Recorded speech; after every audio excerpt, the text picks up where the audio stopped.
Thank you for clicking on the link to learn more about the second secret of great estate planning.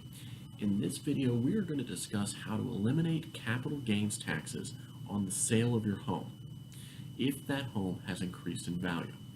Now, this is a recent development in Tennessee law and has really opened the door to new types of estate planning strategies. So now, to explain this, let me take you through a common fact scenario. Let's say John and Jane bought their home in 1979 for $185,000. And today their home is worth $750,000. Well, under the tax laws, if John and Jane sold their home, they would experience a taxable gain of approximately $565,000, creating tax liability of approximately $9,750, depending, of course, on their tax bracket at the time. However, what usually happens is what happened next. John dies, and Jane can't take care of the home by herself anymore, and she is looking to sell the home now that John is gone. Therefore, now under the tax laws, when John died, the value of their home resulted in a 1/2 step up in tax basis.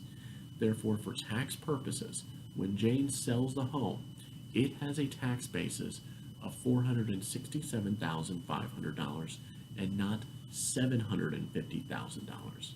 Jane doesn't get the step up in value to $750,000. She has a 1/2 step up in tax basis.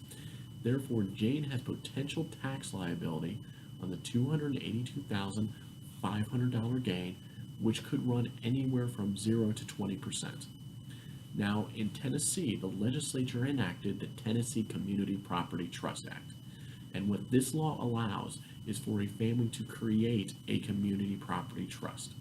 And when a property is transferred to this trust, it will be considered community property. Now, when a married couple owns community property in general, they both are considered to have a full 100% ownership in the property. The benefit is when that time comes when John passes away. Now, if John and Jane had a community property trust when John died, the entire asset would receive a step up in value of 100% to $750,000 to the entire asset, not 1/2 of the step up in tax basis that Jane would have gotten if she had not set up this type of planning. Therefore, when Jane sells the home after John dies, Jane has a 0 chance of having any tax liability when she sells the home because she has sold it for $750,000 and her tax basis, due to the community property trust, now that John is gone and passed on, is $750,000 as well. So she's not experiencing a gain on the sale, so there is no capital gains taxes.